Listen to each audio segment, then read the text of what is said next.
You are now listening to the Fantasy Whisper podcast with your hosts, Johnny Game Time Hicks and Big Travie.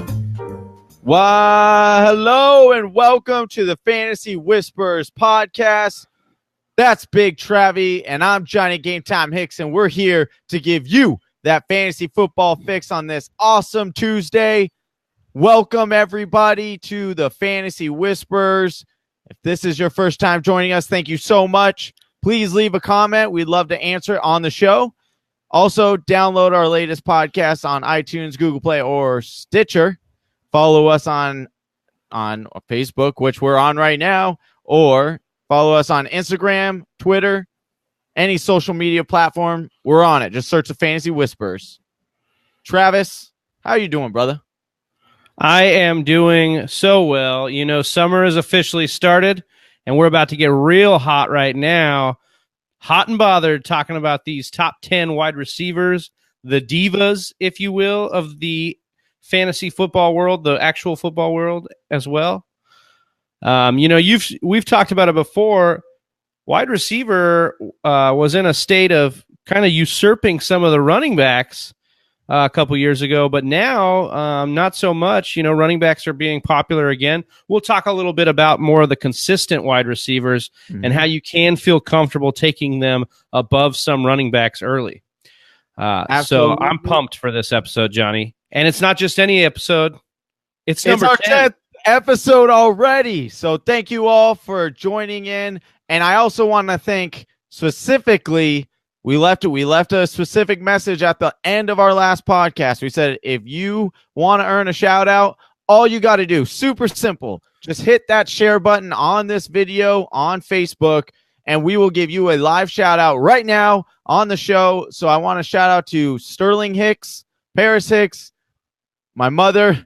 Thank you, Mom, for resharing our video. Travis, did you notice anybody else who liked it? Yeah. Brett Zabo. Renee Garay, my buddy out in Lake Havasu, thank you for sharing it. He said he's going to start playing fantasy this year. We appreciate the support, and we hope to make you very successful in your first year.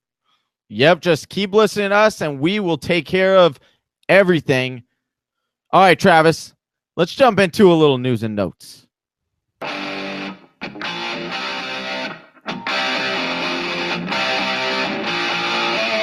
News and notes from around the NFL.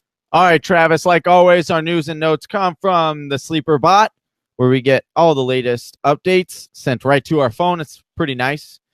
All right, Travis, number one, it's a little bit minor, but it could be something for dynasty owners here. Brady made a comment on IG that he will be playing until 45. Do you believe him? Does it matter? What's your opinion? It matters. Brady is still a guy we consider to be borderline top 5 at the position. It matters for the Patriots because they'll need to know who to draft and how to plan for the future. Do I think he's going to make it to 45? No. I think what we're seeing now is he's finally talking about retirement, and he's starting to talk about his kids more and his family. So I don't think he makes it to 45, but at least we know we're getting closer to watching the guy actually retire. So, yeah, I'm with you on that. All right, Cowboys reporter Marcus Mosher reports Allen Hurns was the team's clear-cut number one receiver throughout spring practices. Big deal, no deal, or has you interested? Sounds like this Dallas reporter was watching the Fantasy Whispers, because we've already been talking about how Hurns was going to be the number one, so you're welcome. But yeah, no, I think it's just right in line with what we thought was going to happen. As we've discussed several times, we think that Hurns in a lot of ways was a better wide receiver than Dez Bryant last year, and so therefore we could have a bit of an upgrade at the position, at the number one position for Dak Prescott to be throwing to. So keep an eye out on Hurns. Like I said, the metrics show that he was actually very successful last year. All right. Browns running backs coach Freddie Kitchens said the team will ride the, quote, hot hand in the backfield this season. Are you projecting a little bit lower now for Carlos Hyde There was a little bit of train noise coming out of there a couple of weeks ago about Carlos Hyde potentially getting the first shot at that backfield. They just re-signed Duke Johnson. What, if anything, are you reading into this? Big deal? No Sounds deal? like a lot of smoke screens. It sounds like they want each guy motivated. They want to see what they can do. I think if they're watching, how kind of Philadelphia has ran their offense and they've run in a bunch of different running backs, this is kind of the new style. Running back by committee is dominating. Bell cow is disappearing. And what we're seeing is a lot of these teams employing a lot of different running backs so that the backs themselves stay healthier and fresher, and it just benefits the team on the whole. So we're going to have to keep an eye on that backfield. All right. The Tampa Bay Times, Greg Auman, believes Ryan Griffin has a major opportunity to pass Ryan Fitzpatrick on the depth chart and start for the Bucs during 3-game Winston suspension. Travis, does this make you concerned for drafting guys like Mike Evans or their running back Royce Freeman? Yeah, because one of the points I'll make, with Mike Evans later is that Ryan Fitzpatrick has been known to pepper guys. If he locks onto a guy, he'll feed him quite a bit. So in terms of fantasy, I like that for Mike Evans. If we're talking about an unknown in Griffin here, we don't exactly know what he's going to do. If he's going to come in and like possession receivers, tight ends like Cameron Braid, O.J. Howard, are those guys going to get more looks because he is a rookie and that the stats line up with that? So I would be a little bit concerned there. Just keep an eye on that because you may need to be a little more hesitant on those first 3 games for Mike Evans. And sorry, I think I said Royce Freeman. I meant Ronald Jones, second in Tampa Bay. That is the projected starter. At least that's what we think. Yeah, right. I mean, I will. Sorry to interrupt. No, I will say a small note on Ronald Jones is that if Griffin is the starter, I kind of like that a little bit more for Ronald Jones. They might lean more on the run with a rookie quarterback. That's definitely a good point there. All right, the Milwaukee Journal Sentinel's Michael Cohen spotted Randall Cobb wearing a walking boot on his right foot. Travis's cause for concern. Randall Cobb has had his fair share of injuries, and we are projecting him to be a pretty solid sleeper this year. But does this make you kind of hesitate on drafting him now, or do you think it's far enough away from the season where it's not really going to be too effective on his regular season? Yeah, he was a little mum's the word a bit when they asked him about any kind of surgery or anything. But the big thing is like you said, it's late June. He's got time to heal. And from what I'm reading all online and kind of looking at the guys I like to when I'm following the Packers, it sounds like this is not a big deal. He's going to be ready to go by week 1. So I would just monitor that. But I still like Randall Cobb as a big bounce back candidate this year. All right, and that ends it for our news and notes. Travis, are you ready to jump in here? Let's do it, baby. This.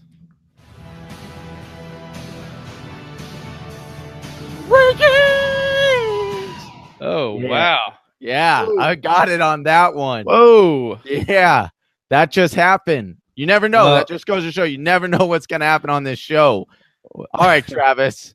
I think that when this show ends, and once we've retired with our dynasty is finished, basically Johnny's going to be able to go to The Voice. That or be the king of karaoke. Yeah, that's all I'm saying. I got a career after this. All right. Speaking of who has a career, Antonio Brown has a great career so far. Travis, we have him as our number 1 fantasy wide receiver. This is not a surprise here, but just reassure the people why taking Antonio Brown as their number 1 overall wide receiver off the board is not a ridiculous move. Well, if we just talk about last year, so let's just break it down to last year to give you a taste of what he came off of. 155 times he was targeted. He caught 101 of those balls, and he had 9 touchdowns. So 1,533 yards. If Big Ben is back, which we now know he is, I still like, business to be normal there. Yeah, as Brett Sabo says, there's tier 1 of Antonio Brown. Basically, there's Antonio, who is greater than everyone else.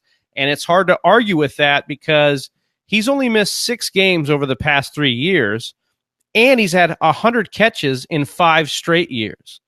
So, I mean, you just look at it, the model of consistency at running back or wide receiver over the past half decade has been Antonio Brown.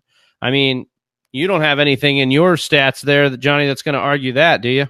No, nothing at all. I mean, his worst finish in the last 5 years has been wide receiver 6, and he's been no worse than wide receiver 3 in the last 4 years.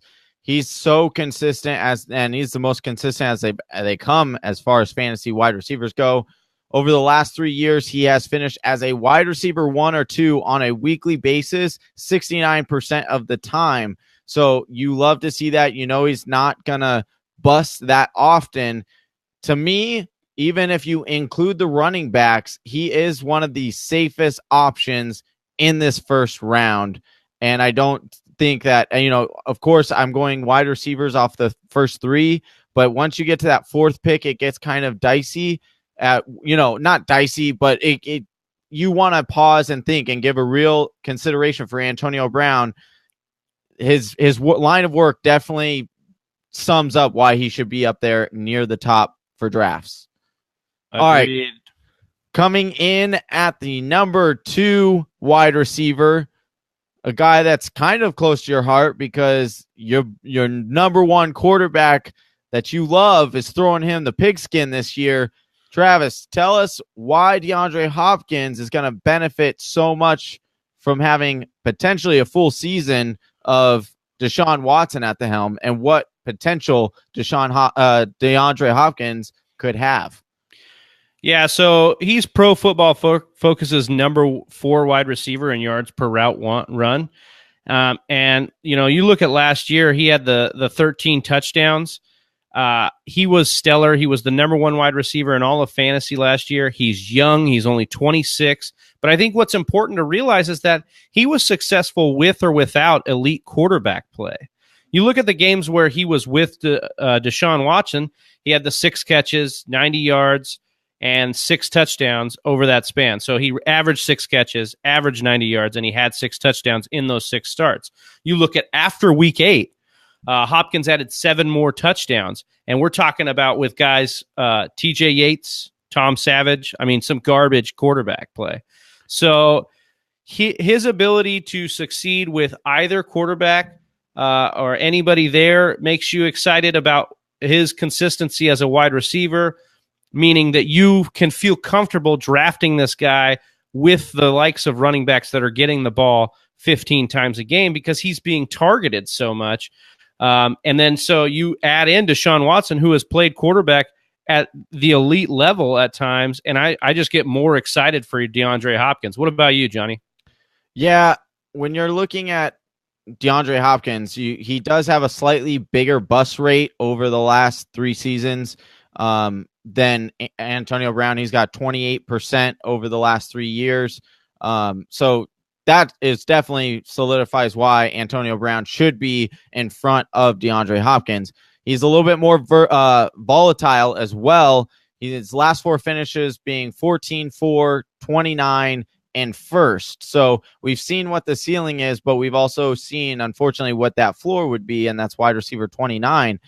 He's got the 9th easiest wide receiver schedule amongst wide receivers, so I do like that for him. He's had 19 red zone targets last year. He had the highest contested rate amongst wide receivers at 29%, yet he was still able to come down with the ball 80% of those times. So essentially, if it's a contested catch, you can be pretty confident he's going to come down with it. And as a gunslinger of Deshaun Watson, who loves to throw in tight windows, doesn't really care about, double coverage or anything like that, you have to love that as a DeAndre Hopkins owner, So for me, he is definitely that second wide receiver that should come off the board.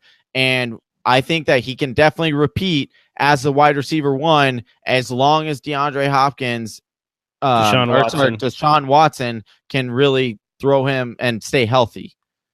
Yeah, I agree 100%. There is not really a threat to DeAndre Hopkins being productive per se, but there is a threat to him being that top tier wide receiver if Watson isn't there. You feel much more comfortable, like you said, of him repeating that elite effort with Watson on the field. Yep. Speaking of staying on the field, we're going to jump to our fourth wide receiver here, and that's Odell Beckham Jr. This guy is superior talent, and as far as I'm concerned, probably, if we're honest with each other, one of the most, if not the most gifted wide receiver there is in the league. Travis, should he be the third overall wide receiver, or are you concerned with his injuries coming into this, and maybe the fact that now they have targets in the Giants' backfield? They have a lot of weapons. At least on paper, this offense looks one of the best in the NFL. Yeah, I think that his, me ranking him at number 3 and you likewise kind of reflects his, his concern. Because otherwise, I'd be putting him right up there with Antonio Brown as far as gifted guys that we know produce. 35 touchdowns in 3 seasons, that ranks 5th best. But in his first 3 seasons, OBJ has trailed only Randy Moss in all-time stats as far as 4,122 receiving yards. So the guy is prolific. He's doing what legends have done. Yeah. And you just think about what Shermer did last year with Diggs and Thielen, and I'm really starting to salivate at the idea of OBJ catching a lot of different style of routes, a lot of different concepts that Shermer's going to get worked in there. The addition of Saquon Barkley is going to help him because the defense is going to have to stay honest. They're not going to be able to just prevent the pass as they were to do last year. I think, prior to last year's injury, he was a top 5 wide receiver in 3 straight years. I don't think that there should be much concern. I think the injury happened at a good time to where he was able to heal. You look at all these Instagram videos he's putting up now where he's just shooting hoops and he's just looking completely ripped. I think the guy is ready. Got a little bit of a man crush here on OBJ. Like, whoa. Little Freudian slip there, huh? Yeah, no, I think OBJ is legit. I think my only concern is not the injury. My only concern would be, his attitude and the way he acts and some of the videos that came out here in the offseason, him with some illegal substances or whatever. The Giants say they're aware. The NFL's been hushed. Travis, it was a cigar, okay? There's some white powder. I don't know. It looked like an episode of Narcos. I'm not sure. Well, here's the thing that I'm not so concerned about that, because when you look at what he's doing compared to some of the other guys like Julio Jones, David Johnson, Sam Darnold, or not Sam Darnold, sorry. Aaron Darnold, excuse me. Thank you. All these guys are on holdouts, which is interesting because Odell Beckham isn't holding out. He's actually reporting to training camp, and this is a contract year. He wants to get paid like a quarterback, and he thinks he's the best. I think that when he's healthy, his talent is right up there with Antonio Brown and DeAndre Hopkins. Pat Shermer, like you were talking about, will use him all over the field, which will free him up. He is one of the best wide receivers when it comes to man success rate versus man coverage. And like I was just saying, he's on one of the best offensives on paper. You got OBJ, Sterling Shepard, Ingram, and Saquon Barkley out of the backfield. The Giants have the 6th easiest schedule for wide receivers this season. So if you're drafting from a late spot, I really like starting off those first 2 picks with OBJ and Melvin Gordon. If you get those 2 to start off your roster, I think you're setting yourself up for a really good season coming up. Yeah, and the same kind of situation, because you could do like OBJ and Devontae Freeman, OBJ and Dalvin Cook. I mean, you're looking at guys, you can pair him if you're not feeling too comfortable about picking this, diva star wide receiver, and you're not so sure about doing wide receiver early, you can pair him with a running back, as Johnny's saying, in those first 2 rounds, and then you feel a little bit reassured. And I think it's gonna pay off big. You're gonna be very happy after drafting OBJ this year. The metrics are there for the contract year narrative, and I think this guy's poised and ready for. He kind of needed something like this, don't you think? Yeah, don't you think he needed this injury a little bit to kind of like get his head right? And I think he's done that. He's put in all the work. He looks phenomenal. He's ready to go. Yeah, kind of like the rap song goes, be humble. And that's what that injury seems to have done. Speaking of a rap song, Johnny. All right. Why don't you play a little something for these guys? In the video, me and Julio down by the schoolyard. Yeah, that's right. Julio Jones down by the schoolyard. Basically, Julio Jones is going schoolyard on all these guys. He has been legit. Even in a down year last year, Johnny, he finished as the 7th best wideout. Now, if you're kind of looking at those, though, those numbers from last year, 20% of those points came from Week 15, that monster game against Tampa Bay. So that kind of scares me. He didn't score in 14 games last year. He only scored 3 touchdowns, even though he ranked 8th in red zone wide receiver targets at 19. So, I mean, it's kind of tough, but at the same time, he was still a beast in a lot of ways. 1,444 receiving yards last year. That finished 2nd in the NFL. The big story for me is that Atlanta and Julio Jones are positive touchdown regression candidates.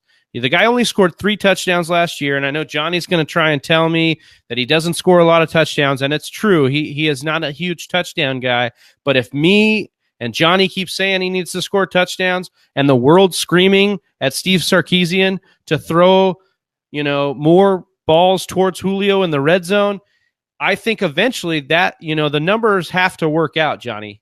They have to score more touchdowns with Julio Jones. Yeah, I mean, you talk about squeaky wheel gets the grease, and the biggest story that everybody talks about all the time is his touchdowns. And so I do figure that at some point they have to address that. However, when we look at Julio Jones' entire career, he's never really been a touchdown guy. The most touchdowns he's ever gotten in a single year is 10 touchdowns, and that was it. The other times his ceiling has been 8. He's hit 8 twice. He's hit 6 twice. So you got to think that the average right around 7. But here's the thing. Julio is so safe with his yardage. He's getting you 1,400 yards out, over the last 4 years. He's gotten you over 1,400 receiving yards. So he's got a super high floor. And to me, it's just whether he's going to get those touchdowns. But what I like in his favor is that he has the 4th easiest schedule amongst wide receivers. So I have to think that he will get more touchdowns certainly than he did last year. And it's going to, I do think he'll have somewhat bounced back to the norm of between 6 to 8 touchdowns. So for me, Julio Jones is really safe. And he's also falling, though, because of the lack of touchdowns. And everyone's just thinking about, oh, he only had 3 touchdowns. I'm not going to draft him because he doesn't have that upside. But people forget how consistent he is with his yardage. So for me, I love Julio. He's going in the 2nd round oftentimes. And, if you're lucky enough to get like Saquon and Julio, got to love that start. Yeah. Yeah, his value is probably never going to be where it is right now. And it hasn't been that way in the last couple of years. So right. He's a huge bounce back candidate just because of the numbers from the red zone target, the down tick in touchdowns. I think you're playing with house money by drafting Julio Jones this year. Yep. All right. Speaking of house money and someone that I don't think you should pay with house money with, and that's AJ Green. But Travis, before I make my argument, are you with me in that you're a little uncertain about AJ Green, or I think you're tilting the other way? Yeah, right now I'm kind of basing it on the years prior. If you look at 6 of the last 7 seasons, AJ Green has topped 1,000 yards, even last year's disappointing season. On a points per game basis, AJ has never finished outside the top 12 at the wide receiver position in 7 years. The Bengals' issues last year were mostly on the offensive line. We touched on it a little bit in the Joe Mixon situation in our running backs episode, but they've made those key additions on the offensive line. This should keep Andy Dalton upright, which will allow him to pepper A.J. Green, which is what he's done for years with A.J. Green. So my only concern is really if that line doesn't mesh, we could be looking at some of the same situation. But I like AJ, man. He's another one like Julio where he's just consistent. You know what you're going to get. You know, as far as targets are concerned, you know he's going to be peppered with those targets. The only concern for me is, he's getting up there in age. He turns 30 next month, so the clock is ticking. But like I said, consistency and lack of other premier weapons around him makes A.J. Green kind of a safe pick. Yeah, for me, he's a gamble, and I'll tell you why. You mainly focused on it at the end there with his age, and it's not as much of an age drop-off, and you see a major decline like it is in running backs, and we touched on that a few episodes ago with Le'Veon Bell, but you certainly see that players start wearing down at the age of 30, and when you look at his past few years, he has finished as a wide receiver 1 for the last 6 years. So you like to see that consistency. Andy Dalton is still throwing the rock, and Andy Dalton loves A.J. Green. But the amount of press coverage that A.J. Green saw last year was amongst the highest in A.J. Green's career, and that was 78%. And he didn't do that well against the press coverage. He actually had statistically his worst year as far as that when you look at that aspect of his game. He's not really creating separation like he used to. He only finished as a wide receiver 1 or 2 in 8 of the 16 weeks last year. So he busted on half of the games that he played. They have the 7th hardest schedule when it comes to the wide receivers. And I think AJ Green is more of a risk than my counterpart here, Big Travie. But if people keep doubting him as much as like I do right now, he could definitely drop in drafts.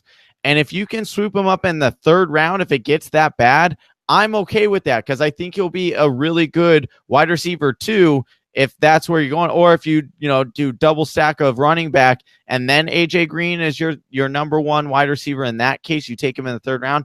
I'm okay with that. I just think where his current value is right now, it's a little too steep and it's a little concerning for me to have confidence in that pick. But a guy that I don't mind picking and I have a lot more confidence in, and that's Michael Thomas out of the Saints. Travis, are you as excited and pumped up for Michael Thomas as I am heading into the season, or do you have concerns about maybe Cameron Meredith coming into the show and maybe stealing some targets, or them continuing with this run option or run first team? No, I'm not concerned about Cameron Meredith, and I'll just tell you why. Thomas had a superb sophomore outing. If you look at his targets, he was 7th in all of the NFL in targets with 139. He was 3rd in receptions with 104, and those 104 receptions was a New Orleans Saints record. So you think about all these years that Drew Brees has been around chucking the ball, and the most receptions in a single season were done last year by Michael Thomas in the year that New Orleans was running the ball just so much. So for me, I think I know who New Orleans knows as their guy, and that's Michael Thomas, especially Drew Brees. He was 6th in yards with 1,245. He's reportedly added muscle because he wants to help combat those double teams. Because he's a stick. Yeah. Well, yeah, but I mean, and he was, those 50-50 balls, he was not competing. You're going to talk about a little bit of some of the touchdowns that he wasn't able to grab. That was a situation there. For me, the Mark Ingram suspension may actually help Michael Thomas here. I think that the Saints may end up throwing a little bit more in those early games as to not beat down on Alvin Kamara. With all that production last year, he still only scored 5 touchdowns. I think that just means that he's going to score more this year because I just think that he's poised and ready to take another leap. I don't see anything to say he's not going to. I'm not afraid of Cameron Meredith. They don't have any tight ends that are eating up a bunch of targets. Breeze is going to do Breeze things per Brett Szabo, and Ginn's vulture success last year isn't sustainable. That's a good point. That's a nice point about Ted Ginn Jr. kind of being a vulture there. I think there's too much good here to ignore with Michael Thomas. He's consistent as they come in the last 2 years. Johnny, any crack in his armor, so to speak, for you? Travis, this guy has finished 7th in his first year, 6th in his second year. So that just means he's going to be 5th this year, right? Like it's gotta be the way it's trending. We look at trends when we're predicting fantasy football. No, I'm just kidding. Okay, don't bank on that right there. But I do think Michael Thomas has a really good case to be a top fantasy wide receiver. You look at you talked about the touchdowns, right? He only had 5, excuse me. Well, as a Michael Thomas owner last year, and trust me, I needed every single point that I could possibly get last year. I watched Michael Thomas closer than anyone because he was my best player. And there were at least 3 instances where Michael Thomas caught a touchdown, and then it was like inches where, he either stepped out by like his toe just barely grazed the white line, or he was just short of the goal line. So you take those 3 touchdowns, and all of a sudden he has 8. We're not having this conversation because 8 touchdowns for a wide receiver in a year is pretty good. And then you pair that with what he's doing in the passing game. You got to like that. I do think that there is going to be more touchdowns coming his way. They did bring in Cameron Meredith, like I told you, or like I said earlier, but I do think that this will help Michael Thomas because teams won't necessarily be able to double team him as much next year. But even when he was double teamed, he still had 69% catch rate. So, and like you said, he's bulking up, so that can only help with that. He's second behind only Antonio Brown and targeted over 10 times when it comes to that stat of a catch rate of 69%. Antonio Brown is up there at, I believe, like 78%, which is ridiculous. But yeah. I really do love Michael Thomas this year in standard and in PPR. But in PPR, I would rank him probably around that 5th spot, to be honest with you, in PPR rankings. And I'm excited for Michael Thomas this year. If I can get him on my teams, I'm going to try to get him. As excited as you are, I think Tony Romo was a little more excited about another guy last year. Allen just, wow, great route running, and then the finish. Look at that. Whoop, yep, there, and hey, whoop, Bummer again. He couldn't even. Tony Romo is the best announcer. He's hands down. Tell me if I'm wrong. Is there anyone better? I don't know, man. I think he needs to come on the show and tell us a little bit about Keenan Allen some more. We got to work on getting him here. We got to work on getting him here. If anybody's watching this, you share this and you tag Tony Romo in it, and let's see if we can't get him on the show, man. No, I think that Tony Romo got a taste, and we all got a taste of finally what Keenan Allen is capable of. He had always been knocked for the injury thing, although a lacerated kidney and some of these things were a lot more freakish than they had to do with him actually playing football.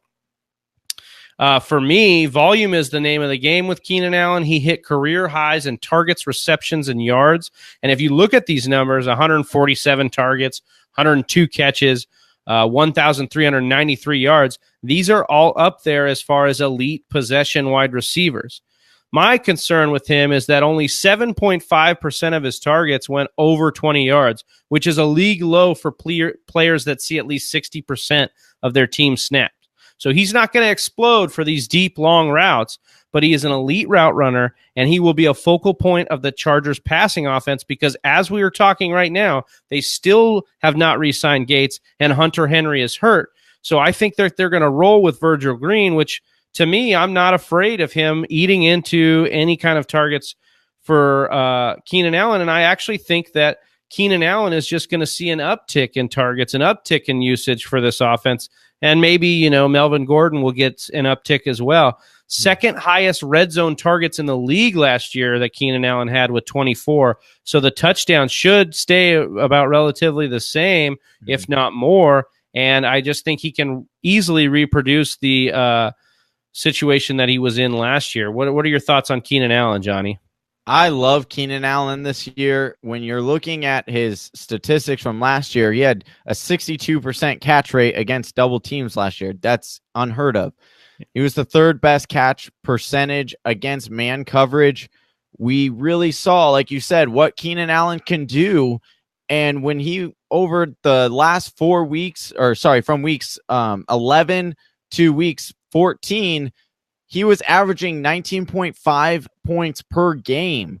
That was super nice for those fantasy owners that happened to, either trade for him, thanks Travis, or had actually, dealt with him all throughout the season, and they really got a glimpse of what this guy can actually produce. You talked about the tight ends, but even with tight ends last year, Keenan Allen still saw 27% of the target share. So I'm not even worried about what kind of tight end that they get, because I only see that number, going up. It could come down maybe to 25, but there's not really a lot there as far as a go-to. Phillip Rivers, as we know, loves to go to one wide receiver when he needs it, like a clutch guy. Antonio Gates was that guy for the longest time. Now it seems to move on to Keenan Allen. So I love Keenan Allen going into this year. I think he's a great value at where he's going, and he's kind of flying under the radar as far as,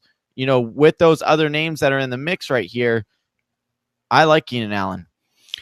Yeah, I don't know. His value is not going to be where it was last year. He was going in the 4th round last year, and that was just incredible. Yeah. But yeah, I agree. I think as far as what he can do usage-wise and who he can be for that offense, you're going to be hard-pressed to find a guy that's going to get as much value or a volume, in his offense. And he competes with guys up there as far as target levels and catches of Antonio Brown and DeAndre Hopkins. So yeah, I do think the value is still there. It's still nice. Somebody else who might be getting a little bit of disrespect just because of the fact that he hasn't done it at the elite level that long is Davante Adams. Mm-hmm. So Davante Adams is our number 8 guy consensus. He is the number 8 in our rankings, but he is the number 1 in Aaron Rodgers' heart, because Jordy Nelson is gone now. And so there is an heir apparent for the Aaron Rodgers touchdown dynasty, and that is going to be Davante Adams. As the number 1 in Green Bay, his projected targets are going to be an average. They've been an average of 145 between 2014 and 2016. So you're looking at about 145 targets up for grabs for that number 1 guy for Rodgers. There are consistency issues for me with Davante Adams, as I said, because he's never topped 1,000 yards. But once again, he hasn't been in this role yet. And I think that if you look at his catch percentage, every year it's gone up. So he's been kind of morphing into this role. And you could kind of say that Aaron Rodgers has been grooming him for this role. His catch percentage has gone from 53.2 to 62 to a 63.5 last year. So he's getting better each and every year. And then you're like, okay, well, how did he do with subpar talent? Because the big concern would be like, is if Aaron Rodgers gets hurt again, am I screwed by picking a guy like Davante Adams in the 1st or 2nd round? In Hundley's starts last year, Adams was quite successful. He had 92 catches, 1,086 yards, and he had 10 touchdowns. And one of the coolest stats I found is that Davante Adams is the only wide receiver in the NFL to have double-digit touchdowns in back-to-back years with these back-to-back years. In 2016, he had 10, in 2016 he had 12, and in 2017 he had 10. So this guy has touchdown prowess with or without Aaron Rodgers, and with Aaron Rodgers, he's going to roll out, extend the play. He's going to be looking for guys that move, and Davante Adams is going to be the senior guy in those schoolyard plays. Yeah, when you're looking at Davante Adams, he only had 21% market share of the passing there, and I do expect that to go up with Jordy Nelson gone. He has one of the most accurate quarterbacks throwing him the ball in Aaron Rodgers. He finished as the wide receiver 8 2 years ago, and during the last 2 years, he's been the 8th most consistent wide receiver. So for me, I love Yeah, I do love Aaron Rodgers, and I also love Davante Adams. Yeah, right. But Travis, I got a bigger number, a string of numbers here that I think that you would be really interested in, and definitely as a fantasy community we should look at. And that's number 2, number 1, number 30, number 2, number 13, and number 4. Those are the finishes for Aaron Rodgers' number 1 wide receivers over the last 6 years. I didn't include the year where Aaron Rodgers only played, he didn't play a full season. But you've got to look at those numbers don't lie.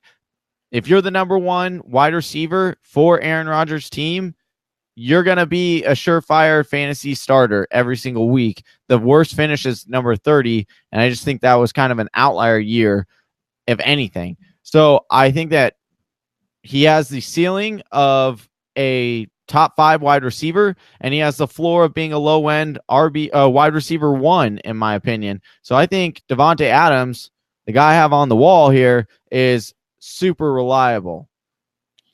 Yeah, I couldn't agree more. If we're going to talk about a reliable guy, let's talk about how reliable Adam Thielen has been for the Minnesota Vikings. I got a little surprise for you here, Travis. Oh yeah.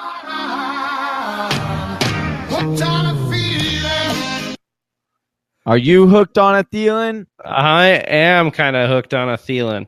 If you're breaking down the stats here, between Diggs and Adam Thielen last year, they combined for 2,125 yards and 12 touchdowns. Now, if you're looking at Kirk Cousins last year, in the last 3 years, he's thrown for 4,000 plus yards or at least 25 touchdowns in the past 3 years. So what does that mean, Johnny? It means likely an uptick for Thielen for Diggs and Thielen under Cousins. So if he only you got Adam Thielen only scoring 4 touchdowns last year. 45 would be insane. He would be going number 1. Adam Thielen only scored 4 touchdowns last year with those bright yellow gloves. I expect that number to go up, man. Just another guy that I'm excited about positive touchdown regression with, and that's Adam Thielen. He was 9th in total targets last year with 135. I think my only concern here with Johnny would be, will he not have the chemistry with Kirk Cousins? Will it be kind of like a Diggs thing? Will Diggs be the guy for Cousins? So it's something to watch. And something to listen to those beat writers as they talk about it. But for me, I think Thielen's talent wins out. He's, one of those chip on the shoulder guys. He's been cut by several different places, and he barely made it through school. And he's got that, hard nose attitude, work ethic. Yeah, an attitude. So what are your thoughts, Johnny? Well, we saw the increase in production last season because they started moving Adam Thielen into the slot position where he isn't up against man press coverage every single play. When they did this, he ran more than 40% out of the slot last year, and he is really good in that slot position when he doesn't have to worry about fighting through the cornerback in the beginning of the play. Then he is an excellent wide receiver. He excels at contested catches. 18% of his catches were contested, and he still was able to snag 87% of these throws. He ranked amongst the worst in the red zone, though, and he only had a 29% completion percentage there. So I do have a concern with him, in the red zone. Diggs, if you're looking at he's at 85%. Kyle Rudolph was at 88%. So I think that with Kirk Cousins coming in, the numbers don't lie. He could try to build a little bit chemistry there, but you're going to go to the guys who you're super relied, that you're going to rely on the most when you're near the red zone. And for Adam Thielen, he struggles in that area. He had 17 red zone targets last year in the end zone. Well, Jamison Crowder, which you could say Jamison Crowder played the same position as Adam Thielen, he only had 14. So is he going to get this major uptick? I don't see that. What I do project is that once we get closer to the season and more information comes about the beat writers and stuff like that, that Adam Thielen and Diggs will actually be pretty similar. You'll see them going around the same time in drafts because of that uncertainty on who's going to be the number one wide receiver. Are they going to put Diggs in the slot? Because if Adam Thielen goes to the outside, he's going to struggle a little bit more. So to me right now, Diggs is the more safe gamble to go with because he's a little bit deeper in the draft, and I see his production being pretty similar to Adam Thielen, but I do like Adam Thielen. Yeah, I think you're right as far as the values there. I guess I'll just kind of reiterate what I said there about Cousins throwing for 4,000 yards and 25 touchdowns in the past 3 years, which means I think that there's going to be a lot to eat there in Minnesota as far as the passing game's concerned. If you're looking at Diggs and Thielen, who are both fantasy relevant wide receivers, they had 2,000 yards and 12 touchdowns. So there's room for growth there and for them both to be kind of even, I think. So I think we kind of addressed Brett Szebo's comment here is Diggs being there a pro or a con? Worried that Diggs will, poach targets and will be presence up, eat his presence up with Thielen on the field. And I do think that will happen. But I'm more confident in Diggs this year than I am Adam Thielen as far as value as of right now. Now, later on, if that changes, I do like Thielen's talent. So that's one thing going forward. And I think something that Brett's talking about there on the side of the field, remember that, like Johnny stated, they move Thielen to the slot. They know that Thielen's the slot guy. They're going to try and use Diggs a lot more on the outside just based on his pure route running ability and ability to beat man coverage. But I think both guys are going to, like I said, I'll say it again. I think both guys are going to be valuable. It's just about your preference, what you need when you get to that spot when Thielen's on the board. If you can wait and get a guy like Diggs, the value might be better. Yep. Speaking about a value based on the fact that Jameis Winston suspended, our 10th guy on our 10th episode is Mike Evans. He will be rounding out our top 10. Johnny, talk about why this suspension kind of drops Mike Evans and adds a little bit of value and intrigue to Mike Evans this year. Well, when people start looking at his numbers, they're going to get a little bit concerned because of Jameis Winston not being there. But a little bit of positive news about Mike Evans is that he has finished as a wide receiver 1 or 2 every single year in his career. He's the number one option on what should be a really good offense, at least on paper. Mike Evans had a whopping 30% of his targets be contested catches, though, which is concerning when you're talking about maybe another rookie quarterback coming in, or if Ryan Fitzpatrick, he might not be willing to throw those to him as much as a guy like Jameis Winston, who's known to be kind of a gunslinger there. Having Deshaun Jackson does help him. So he does have a direct correlation between the health of Deshaun Jackson and how well he does, because he tends to get double teamed a lot less. But when you're talking about his red zone targets, in the end zone, he's had 19 targets. That's 22% of his whole entire target share for his team. So I'm not really concerned about the red zone targets here. What has me concerned is the fact that we're not going to get Jameis Winston for the first 3 games. And then, you never know what does Jameis Winston develop a better chemistry with Deshaun Jackson, starts going to him a little bit more. I have my concerns about Mike Evans, but kind of like Adam Thielen, if he falls to me, or AJ Green, if he falls to that third round, I'm loving that value there. In the second round, usually he's going midway. He's a little bit riskier for me to take at that point. What about you, Travis? Yeah, if we're talking about Mike Evans compared to some of these other guys, he is just a phenomenal talent. If you think about the best in the game, you think about your boy over there in Arizona, Larry Fitzgerald. And then who did Larry Fitzgerald play ball boy for a little bit? Randy Moss in Minnesota. Mm-hmm. So you think about those two guys. Mike Evans joins those guys as the only 3 players in the history of the NFL to get 300 receptions, 4,500 receiving yards, and 30 touchdowns before they were 25 years old. So he is up there with elite talent as far as what he's able to do. I think the Jameis suspension does hurt his value a bit, but if Fitzpatrick gets named the guy, which I kind of hope he does, he will feed Evans a bit. So I think that he's willing to do that. You talked about his end zone targets. I'm going to just expand it out a little bit, talk about the red zone targets. So from the 20-yard line in, he led the league with 41. So this guy only scored those 5 touchdowns last year, but had 41 opportunities, give or take, that he could have scored on. And you could have easily been sitting here going, he scored 10 touchdowns last year. So I think that it's all there for him for the taking. They know what they want to do. They want to run the ball a little bit more. They want to play to that defense, and they want to toss it up to Mike Evans in the red zone.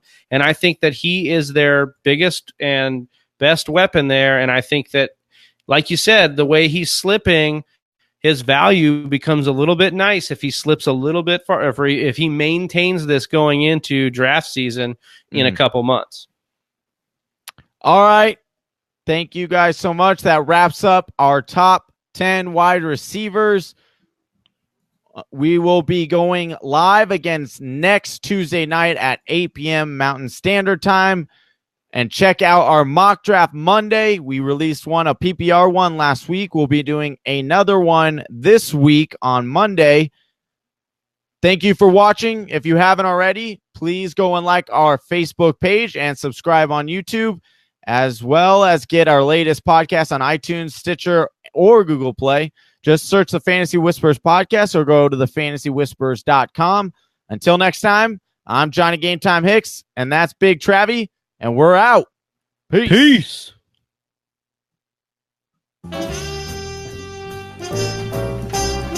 Thank you for listening to the Fantasy Whisperers podcast. You can hear more from John and Travis on Google Play, SoundCloud, and iTunes. You can also follow us on Instagram, Facebook, and Twitter at TF Whisperers.